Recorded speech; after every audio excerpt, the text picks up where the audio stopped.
to be here today to present to you Paulo simulation toolchain. Paulo is an Indian tire manufacturer which today owns Vredestein, which is the Dutch tire brand. So we'll start with looking at how we deployed our simulation platform, how it connects with our virtual tire modeling capability, and at the end, how we deal with vehicle dynamics using VI-CarRealTime. So to start with tire development, I think this is a pretty known development cycle to you. Also in this conference, I think there's not a lot of need to detail too much about virtual prototyping loop, as you are very familiar with it already. But just in a few words, yeah, we used virtual tools to already streamline and find the best tire specs and best candidates to go to the tire building. Once we know which one of them we are going to use, we negotiate with the plant to find a dedicated slot for our prototype building, instead of building just the regular production tires. When we go to the tire building, we have the physical prototypes. We do the tire engineering homework. We cut the tire. We have the cross-section.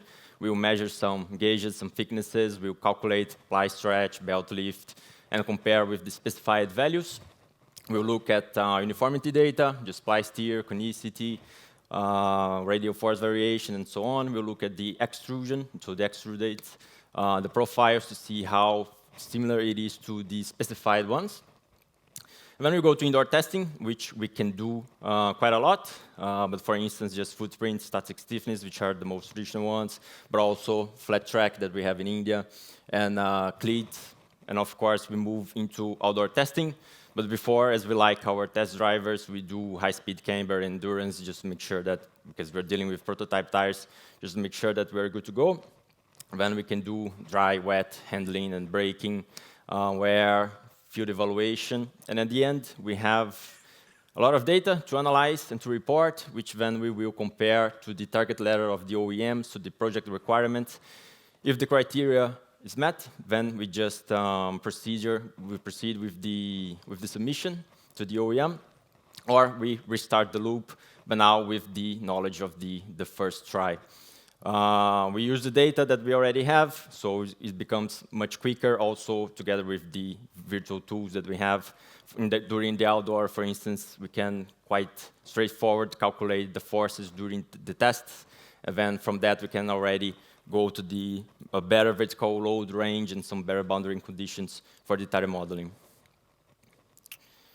Our simulation and modeling department has 3 pillars, mainly. The FEA part, which we can do also from just contour and dimensions, footprint, but also up to hydroplaning and VH, the virtual flat track. We have the physical models, which is to correlate the chemical and physical lab and indoor data with the track. And the vehicle dynamics group, which I'm here representing, which we do what you would expect from a vehicle dynamics group, just the vehicle simulation, driver in the loop, tire modeling, and so on. This is how we deploy our simulation platform. We unified with the physical testing. So in the same interface, in the same platform, the same software that the tire engineer would request an indoor test, it also does for the virtual tire. So once we have the physical prototypes or the cure tire layout, which is basically how we design the tire engineer can just go to the same request platform, then it differentiates which kind of test it wants, but it's fully integrated. Where possible, we use the same post-processing tools to make sure that very similarly as we do to physical, we also do to the digital one. And we also report in the same portal. So everything is connected, makes the tire engineer's life much easier. They also don't need to know a lot of FEA to run the simulations because most of them are already fully automatic. So here, just to give a few examples of the attributes of the FEA simulations that we can perform. So as I mentioned, we can go from very simple, just inflated contour for footprint, but also modal, steady state, our coordinate stiffness internal model, and so on. Also a bit more advanced, like I said, hydroplaning, but also looking not only on the product, but also in the process. So curing simulations, aerodynamics, robustness, which is also important for the physical models. And then, with the simulation platform, we connect with the tire characterization, with our tire modeling activities. We have a few deliverables that we get from the FEA that we use as a functional tire characteristics, which is already quite helpful to decide the best spec that we will move forward into, and also to fit the tire models. So these are the three main tire models that we use today. We have the physical testing as input data, or we can also use just the virtual testing using proprietary methods and FEA results to come up with CD tire, F tire, MF tire, to be later then used in multiple different applications, but mainly the tire performance visualizer, which is basically an FNM and FTC plotter, the offline and online vehicle dynamics. And in this presentation, we're focusing more in the offline vehicle dynamics to connect with VI-CarRealTime. This is how we previously approached. As I mentioned, this was all connected, but when we look at our previous approach in the vehicle dynamics, it is quite separated. It was not fully integrated. There, I mentioned ad hoc process, which basically was just an email that the tire engineer would write to myself, asking to use this tire model in the front axle, this tire model in the rear axle, with this inflation pressure to look at this specific condition for this specific OEM. And then for the tire engineer was such ad hoc process that it would be underused as a capability. As we know, as it takes more effort to do, it will be not done in ideal condition. So this is when we decided to move.